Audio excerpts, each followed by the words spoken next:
فائزہ مجھ سے کہتی تھی کہ مجھ کو صورت کی وجہ سے ٹھکرایا گیا ہے۔ تم دیکھ لینا، میں ثابت کر کے دکھاؤں گی کہ بدصورت لوگ بھی اچھی زندگی گزار سکتے ہیں۔ میں یہ بتا کر رہوں گی کہ خوبصورتی اتنی اہم چیز نہیں ہوتی جتنی خوبصورتی ہوتی ہے۔ فائزہ میری پڑوسن تھی، ہمارا بچپن ساتھ گزرا تھا۔ کلاس فیلو ہونے کے سبب اس کی بہنوں کی نسبت میری اس سے زیادہ دوستی تھی۔ یہ 3 بہنیں تھیں، ان کا کوئی بھائی نہ تھا۔ ناصرہ اور کیسرا کی شادیاں ہو چکی تھیں، جبکہ چھوٹی ہونے کے سبب فائزہ بھی غیر شادی شدہ تھی۔ اب بیوہ ماں کو فائزہ کی شادی کی فکر کھائی جاتی تھی۔ وہ ناصرہ اور کیسرا سے کہتی رہتی کہ تم لوگ اب چھوٹی کی فکر کرو تاکہ میرے سر سے یہ بوجھ اترے۔ ایک روز ناصرہ نے ماں کو خوشخبری سنائی کہ رشتے کے ایک دیور نے اس کے ذمے یہ فرائض لگایا ہے کہ اپنے خاندان سے کوئی لڑکی اس کے لیے تلاش کروں۔ ناصرہ نے سلیم سے فائزہ کا ذکر کیا اور یہ بھی کہا کہ تم امی کے گھر چل کر ایک نظر میری بہن کو دیکھ لو۔ مجھے لڑکی دیکھنے کی ضرورت نہیں ہے، وہ امی دیکھ لیں گی۔ آپ کی بہن ہے، آپ کے جیسی ہی ہوں گی۔ ہاں، میری جیسی ہی ہے، ناصرہ نے کہا۔ پھر تو ٹھیک ہے بھائی، مجھے آپ جیسی ہی شریک حیات چاہیے۔ ناصرہ کی میرے جیسی کہنے سے مراد عادات و اطوار اور سلیقہ شعری تھی، جبکہ سلیم کا مطلب صورت و شکل سے تھا، اور صورت و شکل میں تو ناصرہ محض خوبصورت نہیں بلکہ لاکھوں میں سے ایک تھی۔ بس وہ سمجھا جیسے حسین ناصرہ ہے، اس کی بہن فائزہ بھی ویسی ہی ہوگی۔ سلیم کے ہاں خود لڑکی دیکھنے کا رواج نہیں تھا، مائیں ہی لڑکی دیکھتی اور انہیں پسند کرتی تھیں۔ سو سلیم کی ماں ناصرہ کے ساتھ اس کی والدہ کے گھر آئی اور فائزہ کو دیکھتے ہی پسند کر لیا۔ مائیں صرف خوبصورتی نہیں دیکھتی، جس کو بہو بنانا ہو وہ اس میں اور بھی بہت سے گن دیکھتی ہیں۔ جب فائزہ سے بات کی تو سلیم کی امی کو اس میں طریقہ، تمیز، اچھا اخلاق، غرض اور بھی بہت سے گن نظر آئے، سو انہوں نے ہاں کہہ دی اور بیٹے کو بھی خوشخبری سنا دی کہ مجھے ناصرہ کی بہن پسند آئی ہے، اور فائزہ کی تعریف بھی کی۔ سلیم خوش تھا کہ اس کی شادی ناصرہ بھابی کی بہن سے ہو رہی ہے۔ ناصرہ کی مثالی زندگی ان لوگوں کے سامنے تھی۔ وہ حسین ہونے کے ساتھ اچھا جہیز لے کر آئی تھی، کیونکہ اس کے والد نے کافی روپیہ اور جائیداد چھوڑی تھی۔ سسرال میں اس کی عزت تھی۔ حسن اور دولت بہت سے عیب چھپا دیتے ہیں۔ بے شک دولت مند لڑکی سلیقہ شعر نہ ہو تو گزارا ہو جاتا ہے، لیکن ناصرہ تو سلیقہ شعر بھی تھی اور سادگی پسند بھی۔ اس کی مثالی کامیاب ازدواجی زندگی سے متاثر ہو کر ہی سلیم کی ماں نے فائزہ کو بہو بنانے کا سوچا تھا۔ معلوم نہ تھا کہ ناصرہ اور کیسرا جہاں خوبصورت ہیں، وہاں اس کی چھوٹی بہن فائزہ معمولی شکل و صورت اور سانولے رنگ کی ہے۔ وہ کسی طور پر اپنی بہنوں کا مقابلہ نہیں کر سکتی تھی، البتہ سیرت میں اس سے کہیں زیادہ تھی۔ بہرحال 2-4 بار کے آنے جانے سے سلیم کی والدہ کو تسلی ہو گئی کہ اس نے ٹھیک لڑکی کا انتخاب کیا۔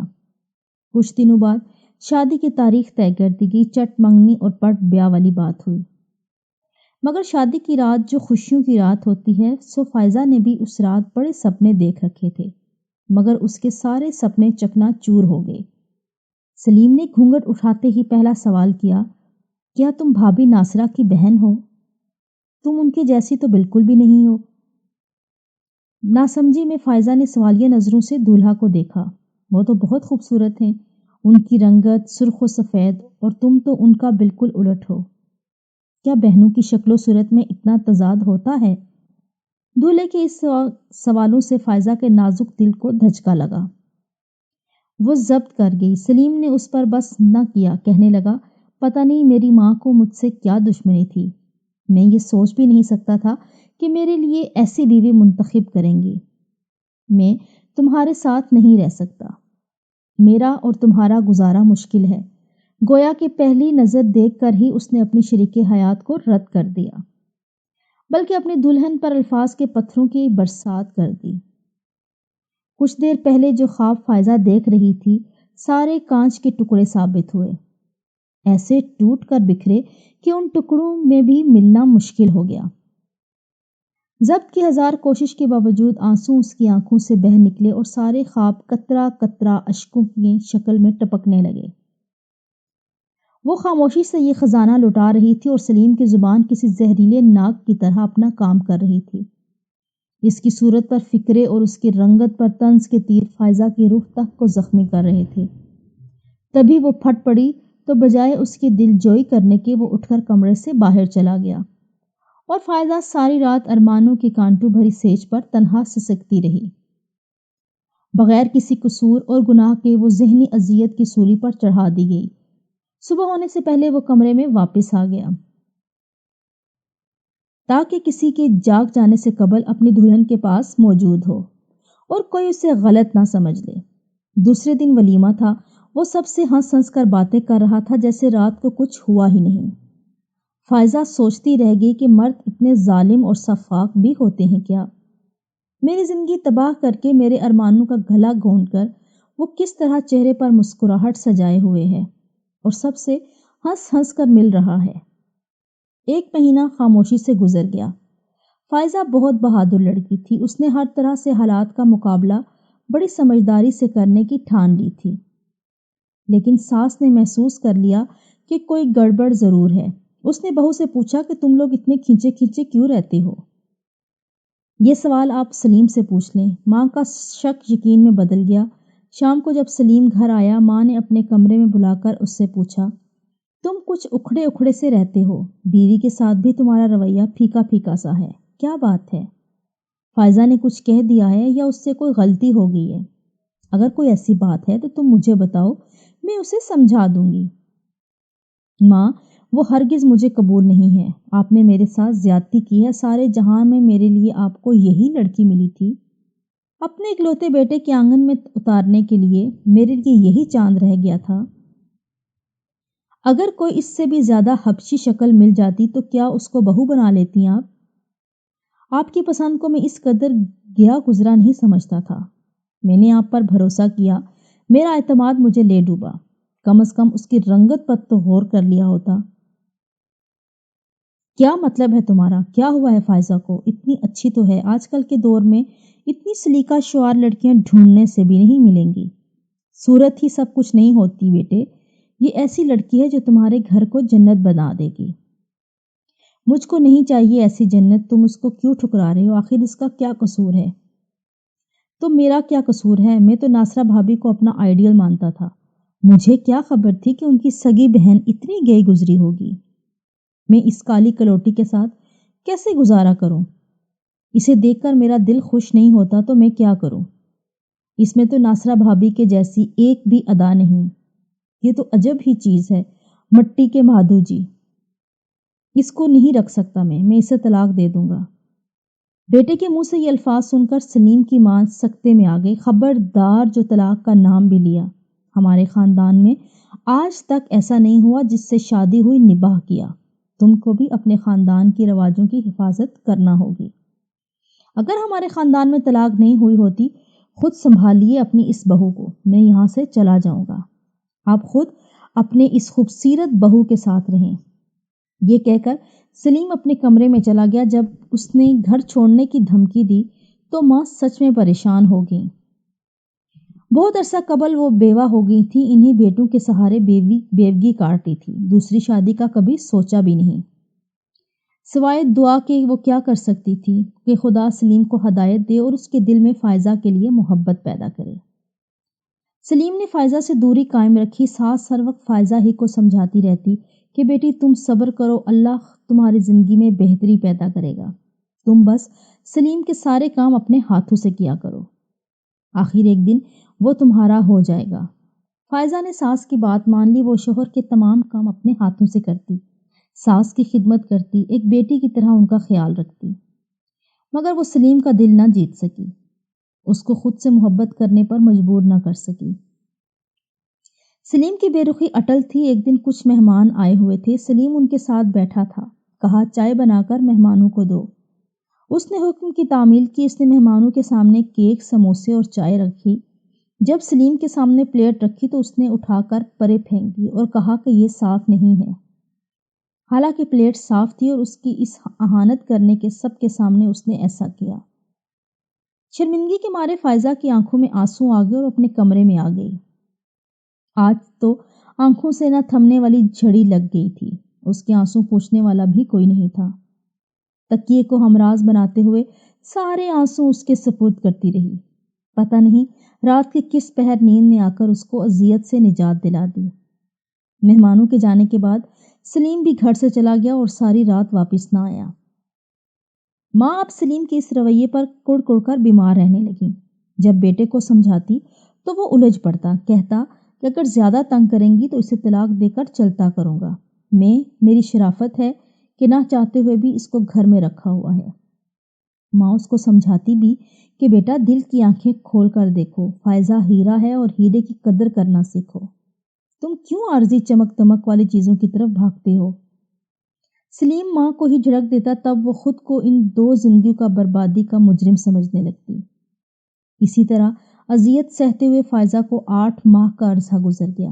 اس دوران وہ میکے بھی کم آتی تھی۔ ایک دن ناصرہ آئی، اس نے بہن کو افسردہ اور مرجھایا ہوا دیکھا تو پوچھا، کیا بات ہے فائزہ، کیا تم یہاں خوش نہیں ہو؟ وہ بولی، میں تو خوش ہوں آپا، مگر سلیم خوش نہیں ہے۔ کیا وہ تم سے برا سلوک کرتے ہیں؟ برا سلوک تو نہیں کرتے، مگر اچھا سلوک بھی نہیں کرتے۔ اتنی بات دکھی دل نے کہی ہی تھی کہ یہ باتیں سلیم نے سن لی۔ ناصرہ کے ہوتے ہوئے تو کچھ نہ کہا، لیکن اس کے جانے کے بعد وہ سخت فیصلہ کر لیا جو وہ کئی دنوں سے کرنا چاہ رہا تھا۔ بہن سے گلے کرنے کا بہانہ بنا کر اس نے ایک روز فائزہ کے ہاتھ میں کاغذ کے کچھ ٹکڑے پکڑا دیے۔ کہا کہ ہماری دونوں کی زندگی برباد رہنے سے بہتر ہے تم اپنی مرضی سے زندگی گزارو اور میں اپنی مرضی سے، یہی ہم دونوں کے لیے بہتر ہوگا۔ تم میری طرف سے آزاد ہو، جس کے ساتھ چاہو زندگی گزارو۔ میں بھی دفتر میں اپنے ساتھ کام کرنے والی لڑکی سے شادی کرنا چاہتا ہوں تاکہ وہ خوشی جو تم سے مجھے نہ مل سکی میں وہ پا سکوں۔ فائزہ بربادی کا کاغذ لیے کھڑی تھی۔ اس نے ساس سے کہا، آپ مجھ کو مزید صبر کی تلقین مت کرنا۔ سلیم نے میرے بارے میں تفصیل سے فیصلہ کر لیا ہے، برائے مہربانی آپ مجھے میکے چھوڑائیں۔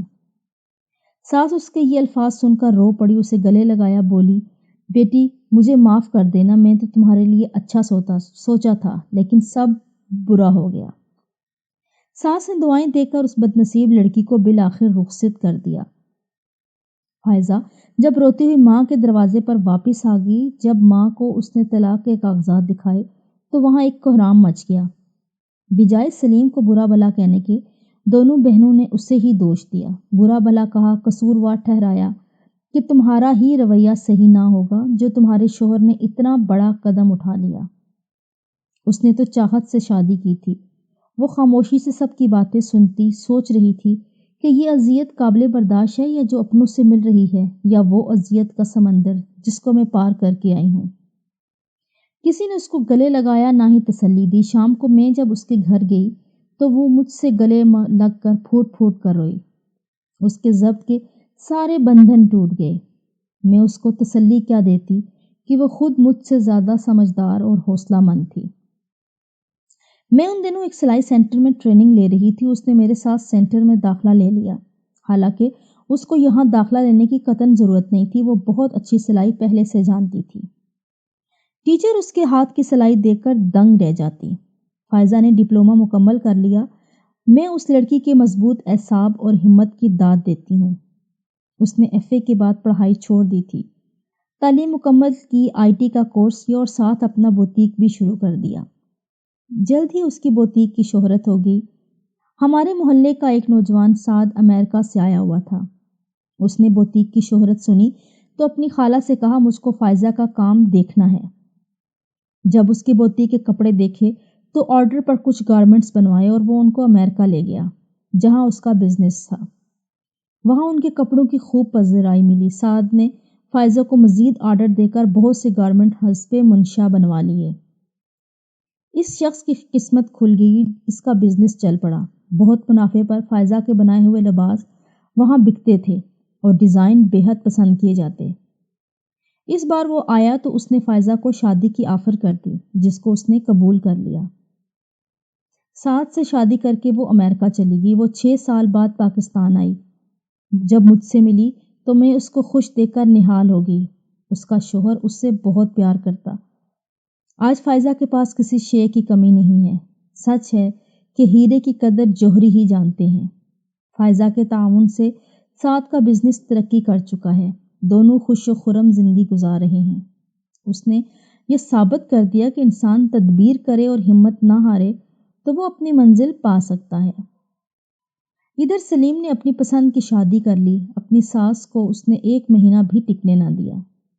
سلیم سے ہر وقت کی بیجا فرمائشیں کر کر کے اس کا بھی جینا حرام کر دیا۔ تب کبھی اسے فائزہ کی یاد آتی ہوگی، لیکن وہ مجبور تھا۔ اپنی ماں کو تو کھو چکا تھا، پر اپنے بچوں کی ماں کو برداشت کرنا اس کی سب سے بڑی مجبوری تھی۔